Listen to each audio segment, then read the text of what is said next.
खुदावंद यीशु मसीह के अजीम नाम में सबकी सलामती चाहता हूँ। कितनी जाने आज आप खुश हैं? कितनी जाने कलाम सुनने के लिए तैयार हैं? आइए कलाम खुदा के लिए जोरदार ताली बजाएं।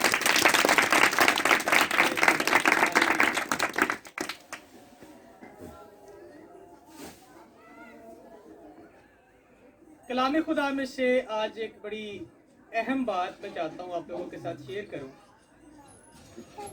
और अगर वो अहम बात आप लोगों की समझ में आ गई, छोटी सी बात होगी, एक ही बात होगी, अगर आपको वो बात समझ में आ गई या फिर जिस चीज़ के बारे में बताने वाला हूँ अगर आपको उसकी समझ आ गई, तो मैं यकीन के साथ कहता हूँ आप अपनी ज़िंदगी से ज़्यादा उसकी हिफाजत करने की कोशिश करेंगे। जानना चाहते हैं वो कौन सी चीज़ है? कौन कौन जानना चाहता है? हालेलुया। अगर वो चीज आप लोगों को नहीं मिलती तो आज हम यहाँ पर खुदावंद यीशु मसीह के नाम से जमा ना होते। इतनी अहम वो चीज है। दुनिया के अंदर रहते हुए हम चीजों को परचेज करते हैं, खरीदते हैं। ये किसकी ग्लासेस है? किसकी ऐनक है? मेरी है, मैंने पे किया है, पैसे दे के खरीदी है, तो ये मेरी है। मैं कह सकता हूँ ये ऐनक किसकी है? मेरी है। भाई दिलावर से किसी से भी पूछूंगा ये ऐनक किसकी है, वो कहेंगे आपकी है। क्यों मेरी कहेंगे? क्योंकि मैंने पे किया, मैंने पैसे दिए इसके। इसी तरह से इन्होंने जो जैकेट पहनी है, मैं नहीं कह सकता कि ये जैकेट मेरी है, क्योंकि उन्होंने उसके पैसे दिए हैं, वो उनकी है। इसी तरह से कलामे खुदा के अंदर एक ऐसी चीज है जिसे हम लोगों ने पैसे देकर नहीं खरीदा, बल्कि हमें वो चीज देकर खरीदा गया। हम खरीदे गए, वो चीज नहीं खरीदी गई। और मैं उस चीज के बारे में आप लोगों को बताना चाहता हूं। अगर आप उस चीज को आज समझ जाते हैं तो मैं ईमान के साथ कहता हूं आप अपनी जिंदगियों से भी ज्यादा उस चीज की कदर करना शुरू कर देंगे। और अगर आप उस चीज की कदर करना शुरू कर देंगे तो मैं दावे के साथ कह सकता हूं मरने के बाद आप खुदावंद की बादशाही में दाखिल होंगे। Hallelujah, hallelujah. खुदावंद की बादशाही में जाना चाहते हैं ना? सारे जाना चाहते हैं। फिर जिस चीज के बारे में बताने वाला हूं ना, उसको आप लोगों ने बड़े ध्यान के साथ थाम के रखना है। आइए एक हवाला पढ़ते हैं। करंथस की कलीसिया को पौलुस रसूल दूसरे खत के अंदर लिखते हैं, उसके 9वें बाब की 15वीं आयत को मैं आप लोगों के सामने पढ़ने वाला हूं। वहां पर लिखा है, शुक्र खुदा का उसकी उस बख्शिश पर जो बयान से बाहर है। वो कहता है खुदावंत की शुक्रगुजारी करता हूं उसकी उस बख्शिश के लिए, उसकी उस बख्शिश के लिए, उसकी उस बख्शिश के लिए जो बयान से बाहर है। उसकी वो बख्शिश कौन सी है जो बयान से बाहर है, जो लफ्जों में बयान नहीं की जा सकती? वो कौन सी है? मैं हूं, मुझे आप लफ्जों में बयान कर सकते हैं। भाई हैं, फरीद साहब हैं, इनको हम लफ्जों में बयान कर सकते हैं। एक वक्त आएगा मैं भाई की तारीफ करना शुरू करूंगा, मेरे पास लफ्ज खत्म हो जाएंगे। लेकिन बाइबल कहती है खुदावंद की एक ऐसी चीज है और वो है बख्शिश जो लफ्जों में भी बयान नहीं हो सकती। हमारे लफ्ज बयान हो जाएंगे, खत्म हो जाएंगे, हमारी जिंदगी खत्म हो जाएगी, लेकिन वो चीज जिसका नाम बख्शिश है वो खत्म नहीं होगी। वो हमारे लफ्ज भी जो है वो बयान से बाहर है। अच्छा, वो चीज कौन सी है? वो बख्शिश कौन सी है? यूहन्ना की अंजील 3 बाब की 16वीं आयत के अंदर लिखा है, खुदावंद खुदा ने इस जहान के लिए, इस दुनिया के लिए अपना इकलौता बेटा बख्श दिया। अपना इकलौता बेटा। तो ये बख्शिश क्या है? खुदावंद यीशु मसीह वो कहता है कि मैंने बख्श दिया। मेरे यीशु को किसी ने खरीदा नहीं है, मैंने बख्शा है। आप लोग हफ्ते के 6 दिन काम करते हैं, اور اس کام کے عوض آپ لوگوں کو مزدوری ملتی ہے کہ نہیں ملتی؟ کیا آپ اس مزدوری کو بخشش کہہ سکتے ہیں؟ اس کو بخشش نہیں کہہ سکتے. بخشش پتہ کیا ہوتی ہے؟ کوئی مانگنے والے آیا، میری مرضی ہے میں جتنے نکال کے اس کو دیتا ہوں، یہ بخشش ہے. اس کا میرے اس پیسے پہ حق نہیں ہے لیکن میں نکال کے اس کو دے رہا ہوں، یہ بخشش ہے. خداوند یسوع مسیح پر ہمارا حق نہیں تھا. خداوند کہتا ہے میں نے اسے بخش دیا، اور یہ بخشش بیان سے باہر ہے، لفظوں میں، چیزوں میں اس کو بیان نہیں کیا جا سکتا. اور میرے عزیز پیارے بہنوں بھائیوں، اگر آپ اس بخشش کو سمجھ جاتے ہیں کہ خداوند خدا نے اپنے بیٹے کو، اکلوتے بیٹے کو اس دنیا کے اندر بھیجا. یوحنا کی انجیل پہلے باب کی پہلی آیت کے اندر لکھا ہے ابتدا میں کلام تھا، کلام خدا کے ساتھ تھا اور کلام ہی خدا تھا. اور پھر وہی کلام مجسم ہوا، ہمارے درمیان رہا، اور ہم نے اس کا ایسا جلال دیکھا جیسا باپ کے اکلوتے کا. اور یہ باپ کا اکلوتا وہی بخشش ہے جو میرے لیے، آپ کے لیے صلیب پر قربان کر دیا گیا، بخش دیا گیا، تاکہ اس کے مار کھانے سے ہم شفا پائیں. پطرس رسول اپنے خط کے اندر اور یسایہ نبی 53 چیپٹر کی اس کی 5ویں آیت کے اندر کہتا ہے کہ اس کے مار کھانے سے ہم لوگوں نے شفا پائی ہے. اور وہ شفا بھلا کون سی ہے؟ یہ جسمانی شفا کا ذکر نہیں کیا جا رہا، نہ تو یسایہ نبی کے صحیفے میں یہ جسمانی شفا کا ذکر کیا جا رہا ہے، اور نہ ہی پطرس رسول نے اپنے دوسرے خط کی دوسرے باب کی آگے جو ہے 24ویں ورس کے اندر کہا کہ اس کے مار کھانے سے ہم نے شفا پائی.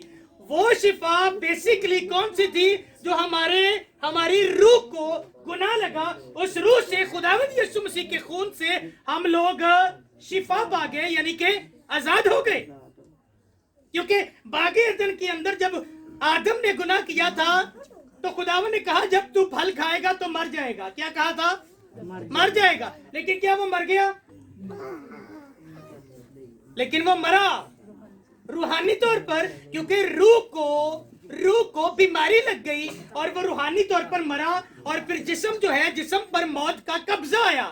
لیکن خداوند کہتا ہے اب اس موت کے قبضے سے چھڑانے کے لیے میں اپنا بیٹا بخش دوں گا، تاکہ ہم لوگ اس موت سے چھٹکارا پا سکیں، ان جسمانی اور روحانی بیماریوں سے اور گناہوں سے چھٹکارا پا سکے. اس نے کہا اس کے لیے میں نے اپنا بیٹا بخش دیا، اور یہ ایسی بخشش ہے جو بیان سے باہر ہے. دنیا کے اندر نبی آئے، رسول آئے، کوئی کہتا ہے 1,24,000، کوئی کہتا ہے 1,44,000 نبی آئے اور لوگوں کو راست بازی کی طرف، خداوند کی طرف لانے کی کوشش کرتے رہے، لیکن خداوند کے ساتھ نہیں جوڑ سکے. اب خداوند خدا نے پلان کیا، اس نے کہا میں نے بڑے نبی بھیجے، میں نے بڑے رسول بھیجے، میں نے بڑے جو ہے پیغمبر بھیجے، لیکن یہ لوگ میرے ساتھ اس طرح سے نہیں جڑ سکتے. پھر خداوند خدا نے کہا اب وقت ہے کہ مجھے اپنا بیٹا قربان کرنا پڑے گا. اور بائبل کے اندر لکھا ہے، رومیو کے خط کے اندر اس کے چھٹے باب کے اندر، پانچویں باب کے اندر 5واں اور 6واں چیپٹر، یہ دونوں چیپٹرز خداوند یسوع مسیح اور آدم کی بات کرتے ہیں، اور کہتے ہیں ایک آدم کی وجہ سے موت آئی، لیکن دوسرے آدم یعنی کہ یسوع کی وجہ سے زندگی آئی، اور وہ زندگی آج ہماری زندگیوں کے اندر راج کرتی ہے اگر ہم خداوند یسوع مسیح میں اس کی بخشش کو سمجھ جاتے ہیں. اور اگر ہم یسوع کی اس بخشش کو نہیں سمجھتے تو پھر آج بھی وہ موت، وہ گناہ ہماری زندگیوں پر راج کرتا ہے، جس وجہ سے بیماری ہماری زندگی کے اندر آتی ہے، جس وجہ سے کرس یعنی کہ لعنت ہماری زندگی کے اندر آتی ہے. اور اگر ہم گناہ سے چھوٹ جائیں تو پھر بائبل بیان کرتی ہے کہ گناہ کی مزدوری موت ہے، گناہ کی مزدوری بیماری ہے، گناہ کی مزدوری لعنت ہے. یہ ساری چیزیں گناہ کی وجہ سے ہماری زندگی میں آتی ہیں.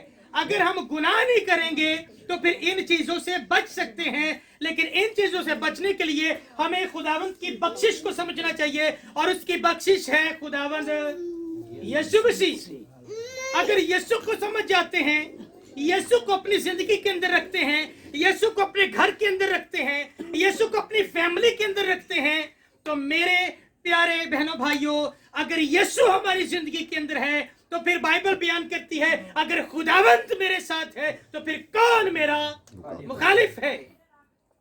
फिर बीमारी हमारी मुखालफत नहीं कर सकती, वो ठहर नहीं सकेगी, तंगदस्ती हमारे जो यीशु के सामने ठहर नहीं सकेगी, कोई बदरू हमारे यीशु के सामने ठहर नहीं सकेगी। अगर यीशु को अपनी जिंदगी का सेंटर दरमियानी बना लेंगे तो फिर उसके बाद हम खुदावंद यीशु मसीह में बढ़ना शुरू करेंगे।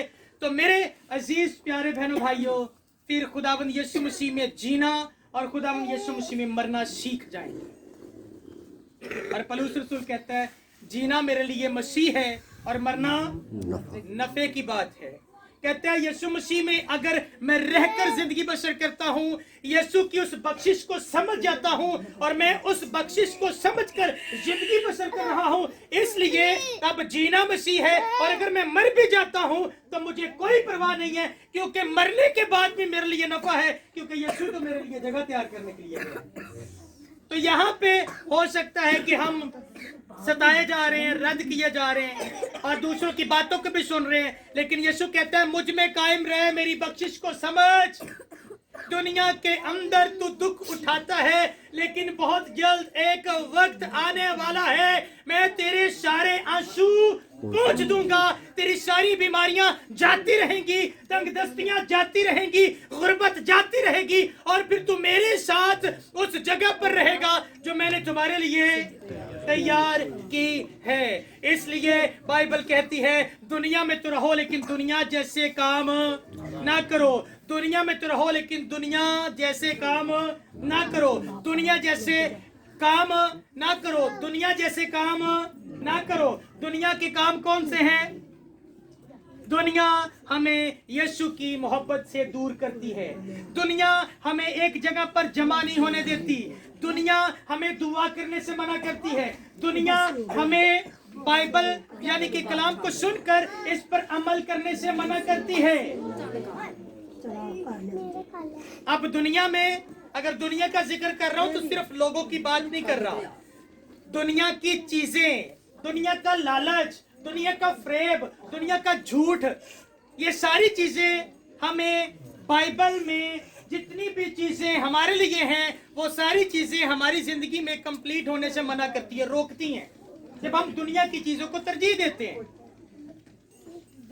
संडे है, सबको पता है कि संडे को पादरी साहब आते हैं और कलाम होता है, लेकिन अगर हम कलाम को तरजीह नहीं दे रहे, खुदा के खादम को तरजीह नहीं दे रहे, और अगर हम अपने कामों को तरजीह दे रहे हैं कि मेरी शादी, मेरी ये चीज, मेरी वो चीज, और हम वो पहले कर लें बाकी फिर देखी जाएगी, तो फिर तो हम दुनिया को तरजीह दे रहे हैं ना, खुदावंद के कलाम को तरजीह नहीं दे रहे, ना ही उस बख्शिश को समझ पा रहे हैं, ना ही उस यीशु को समझ पा रहे हैं।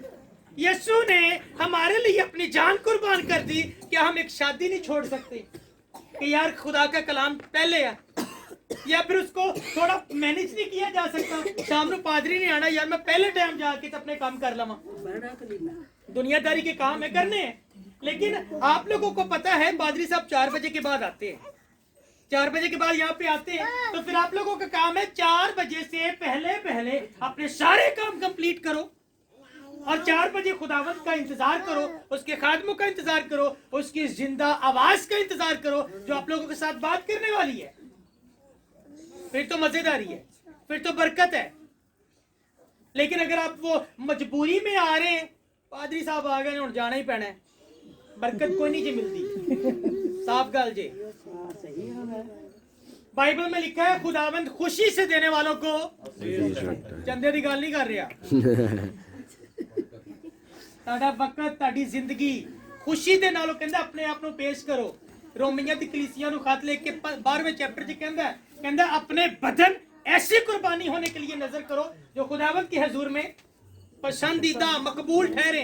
ताड़े बदना दी कुर्बानी, ਇਹਨਾਂ ਨੂੰ ਉਹ ਕਹਿੰਦਾ ਪਿਆ ਹੈ ਕਿ ਖੁਸ਼ੀ ਦੇ ਨਾਲ ਆਪਣੇ ਬਦਨ ਮੇਰੇ ਹਜ਼ੂਰ ਚ ਲੈ ਕੇ ਆਓ, ਆਪਣੀਆਂ ਜ਼ੁਬਾਨਾਂ ਖੁਸ਼ੀ ਦੇ ਨਾਲ ਖੋਲੋ, ਆਪਣੇ ਆਪ ਨੂੰ ਪ੍ਰੋਪਰ ਤਰੀਕੇ ਨਾਲ ਜਿਹੜਾ ਨਾ ਖਿਦਮਤ ਦੇ ਵਿੱਚ ਤੇ ਖੁਦਾਵੰਦ ਯਿਸੂ ਮਸੀਹ ਲਈ ਖੁਸ਼ੀ ਦੇ ਨਾਲ ਵਕਫ ਕਰੋ, ਰੰਜ ਦੇ ਨਾਲ ਨਹੀਂ। ਗੱਲਾਂ ਸਮਝ ਆ ਰਹੀਆਂ ਨੇ? ਮੁਸ਼ਕਲ ਤੇ ਨਹੀਂ? ਬਖਸ਼ਿਸ਼ ਨੂੰ ਸਮਝ ਰਹੇ ਹੋ? ਯਿਸੂ ਨੇ ਆਪਣੀ ਜਾਨ ਦਿੱਤੀ, ਉਹ ਬਖਸ਼ਿਆ ਗਿਆ ਸਾਡੇ ਲਈ, ਸਾਡਾ ਅਸੀਂ ਉਹਨੂੰ ਕੋਈ ਖਰੀਦਿਆ ਨਹੀਂ ਦਾ, ਖੁਦਾ ਨੇ ਸਾਡੇ ਲਈ ਬਖਸ਼ ਦਿੱਤਾ ਹੈ। ਤੇ ਇਸ ਲਈ ਉਸ ਬਖਸ਼ਿਸ਼ ਦਾ ਤੁਹਾਡੀ ਮਿਹਰਬਾਨੀ ਹੈ ਕਦਰ ਕਰੋ, ਉਸ ਬਖਸ਼ਿਸ਼ ਦੀ ਕਦਰ ਕਰੋ ਤੇ ਉਹਨੂੰ ਆਪਣੀ ਜ਼ਿੰਦਗੀ ਦੇ ਵਿੱਚ ਜਗ੍ਹਾ ਦਿਓ। ਅਗਲੇ ਸੰਡੇ ਕੋਸ਼ਿਸ਼ ਕਰਾਂਗਾ ਜ਼ਿੰਦਗੀ ਦੇ ਵਿੱਚ ਜਗ੍ਹਾ ਕਿਸ ਤਰ੍ਹਾਂ ਦਿੱਤੀ ਜਾਂਦੀ ਹੈ ਤੇ ਗੱਲ ਕਰਾਂਗੇ, ਠੀਕ ਹੈ? ਖੁਦਾਵੰਦ ਅੱਜ ਦੇ ਕਲਾਮ ਦੇ ਵਸੀਲੇ ਨਾਲ ਤੁਹਾਨੂੰ ਸਾਰਿਆਂ ਨੂੰ ਬਰਕਤ ਦੇ। ਆਮੀਨ।